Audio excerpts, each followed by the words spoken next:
ان بچوں کو وہ مٹیریل اب اویلیبل ہے موبائل فون پہ جو انسانی تاریخ پہ نہیں تھا. سو اس کے لیے ہمیں سارے ایک ہولسٹک اپروچ کی ضرورت ہے. میں یہ جو سارا ایک ترکی کا ڈرامہ لے کے آیا پریزیڈنٹ اردوغان کو کہہ کے، یہ جو ترکی کا ڈرامہ ہے، میں کیوں لے کے آیا تھا؟ کیونکہ میں جب شروع میں لوگوں کو، اپنے میڈیا کے لوگوں کو کہتا تھا فلم پہ کہ دیکھیں یہاں آپ جب انڈین کانٹینٹ لے کے آتے ہیں یا ویسٹرن کانٹینٹ کو کاپی کرتے ہیں تو ہمارے معاشرے میں تو اور حالات ہے. ہمارے تو کوئی ڈسکوز نہیں ہے، کوئی نائٹ کلبز تو نہیں ہے کہ جو عام آدمی آپ جب ان کو ایک قسم کی ایک کلچر دکھا دیں اور اس کے بعد ان کو، یہاں تو ماحول ہی کچھ اور ہے. تو اس کا کوئی تو برا اثر جانا تھا نا معاشرے میں. لہٰذا میں نے جب انہوں نے کہا کہ نہیں جی ہم کوئی فلم ہی نہیں دیکھتا ہماری اگر ہم وہ انڈین ٹائپ چیزیں نہ کاپی کریں، تو وہ یہ جو اب پلے ہے، یہ جو ٹی وی پہ سیریل چل رہا ہے، اس کے اوپر تو کوئی اس طرح کی چیز نہیں ہے اور ساری دنیا دیکھتی ہے اس کو. کہنے کا مقصد یہ ہے قانون تو ہم بنائیں گے، لیکن یہ سارے ہم نے مل کے، یہ بہت بڑی کینسر پھیلتی جا رہی ہے ہمارے معاشرے میں اور رپورٹ بہت کم ہو رہی ہے. ہم نے سب نے مل کے اس کا مقابلہ کرنا ہے. جی اگلے کالر ہمارے ساتھ. السلام علیکم. 05192249000 اس نمبر پہ آپ کال کر سکتے ہیں اور کوئی بھی سوال ہو آپ وزیر اعظم پاکستان عمران خان صاحب سے کر سکتے ہیں. ہمارے ساتھ اگلے کالر. جی السلام علیکم. ہیلو وعلیکم السلام. جی جی سن رہا ہوں. جی بولیں. جناب وزیر اعظم صاحب، آپ کا بہت شکریہ. وہ عوام کے ساتھ آپ نے رابطہ رکھنے کا ایک اچھا سلسلہ شروع کیا ہے. میں میجر صدیق ریٹائرڈ، میرا تعلق ڈسٹرکٹ گجرات سے ہے. میری گزارش ہے آپ سے کہ میرا بیٹا میجر پرویز صدیق جو بلوچستان میں ایک بڑے آپریشن میں 14 سال پہلے شہید ہوا، اس کی یاد میں اس وقت ایک اسپتال بنانے کے لیے میں نے اپنے گاؤں معصوم پور تحصیل سرائے لمگیر میں 32 کنال زرعی زمین محکمہ ہیلتھ گجرات کو انتقال کرا دی تاکہ وہاں پر عوام کی سہولت کے لیے ایک اسپتال بنایا جائے جو آج تک نہیں بن سکا. میں اس کی انکوائری تو کر لوں گا، لیکن مجھے نہیں پتا کہ وہ کیوں نہیں بنا. تو میں ایم ایس صاحب آپ ذرا پلیز اس کے اوپر چیک کر لیں. جی اگلے کالر ہمارے ساتھ. السلام علیکم. ہیلو السلام علیکم. جی وعلیکم السلام. جی کون صاحب؟ میں قاسم شاہد بات کر رہا ہوں میاں والی سے. جی خان صاحب سے میرا سوال ہے. جی سر، پرائم منسٹر ہونے کی وجہ سے لوگوں کو آپ سے بہت امیدیں ہیں. امید کرتے ہیں کہ آپ بہتر پرفارم کریں گے. میاں والی کے حوالے سے تلا گنج سے جو میاں والی جانے والی روڈ ہے اس وقت اس کا برا حال ہے، اور جو میاں والی سٹی میں ہاسپٹل میں جو بھی مریض کرٹیکل ہوتا ہے اس کو راولپنڈی اور لاہور ریفر کر دیا جاتا ہے. تو کوئی ایسا انتظام وہاں پہ کیا جائے، وہاں پہ ہی لوگوں کا علاج بہتر ہونا چاہیے، نہ کہ وہ راولپنڈی اسلام آباد جو ہے وہ سفر کر کے جائیں اور اپنا علاج کروائیں. جی میں کیونکہ میں اس سڑک کے اوپر رات کے ہر ٹائم پہ ٹریول کیا ہوا ہے، وہ جو میاں والی تلا گنگ سڑک ہے، اور ایک دو بڑا میرا برا ایکسیڈنٹ ہونے والا تھا، اللہ نے مجھے خاص بچایا. تو میں تو وہ سڑک بڑی اچھی طرح جانتا ہوں اور مجھے پتہ اس کے حالات. تو وہ فکر نہ کریں، وہ تو انشاءاللہ اب اس کی پوری تیاری ہو گئی ہے، پوری ہم سڑک ٹھیک کرنے لگے ہیں. لیکن میں آپ میاں والی کے لوگ بھی بیٹھے ہوئے ہیں، پنجاب کے لوگ بھی، میں صرف آپ کو ایک چیز بتانا چاہتا ہوں تاکہ آپ کو سمجھ آئے کہ ہم نے کن مشکلات کے اندر ہم یہ میچ کھیل رہے ہیں. کیونکہ لوگوں کی امیدیں بہت تھی نا، ایک کہ ان لوگوں نے کہا جی عمران خان آئے گا، وہ ایک دم ایسے کچھ کرے گا اور سارا ملک ٹھیک ہو جائے گا. فیری ٹیلز میں تو شاید ایسے ہوتا ہے، اصل زندگی میں تبدیلی ایک جدوجہد سے آتی ہے. آپ ایک پرانا سسٹم بنا ہوتا ہے، اس کو آپ ایک دم اگر آپ چاہیں بھی تو وہ چینج نہیں ہوتا، کیونکہ وہ دو قسم کی چینجز آتی ہیں.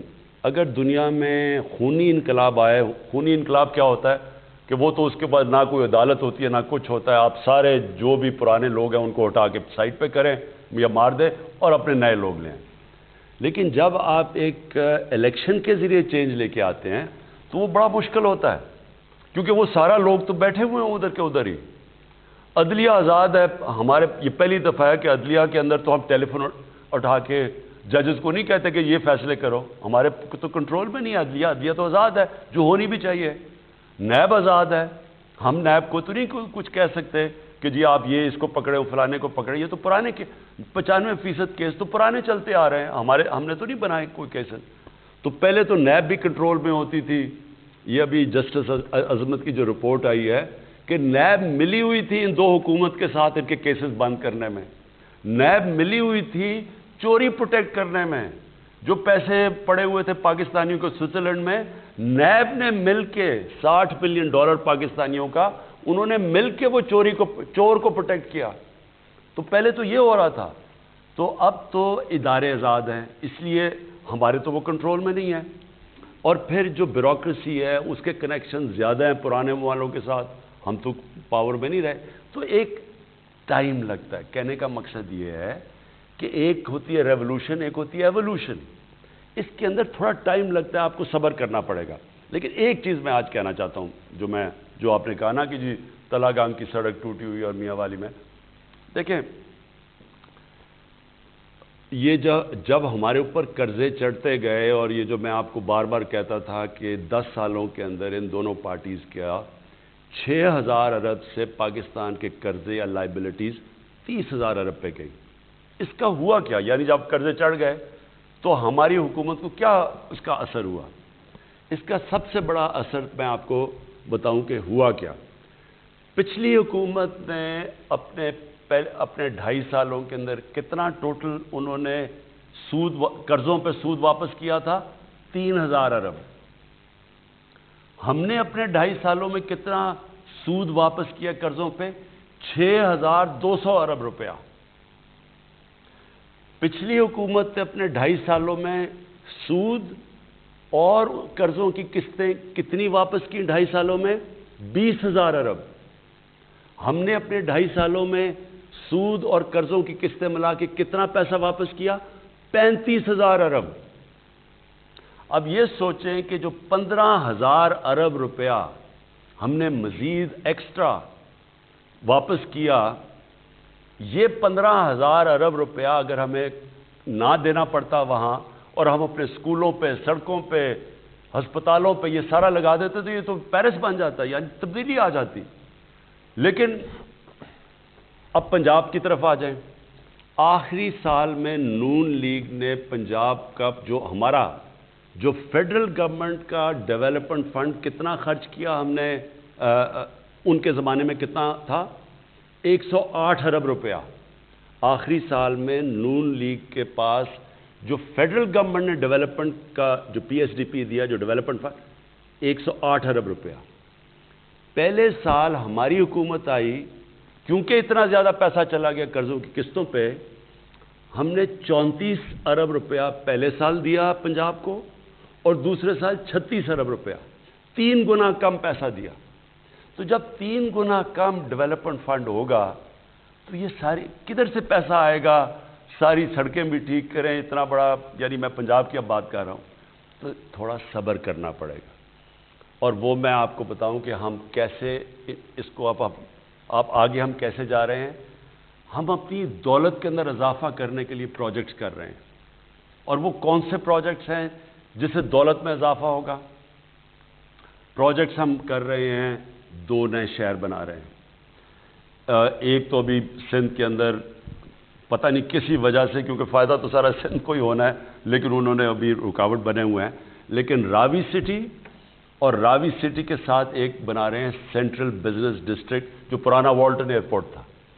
اس سے یہ صرف 2 پروجیکٹس ہیں، 10,000 ارب روپے سے زیادہ پیسہ سرکولیشن آئے گا، جس سے ایک اضافہ ہوگا صرف پنجاب کا.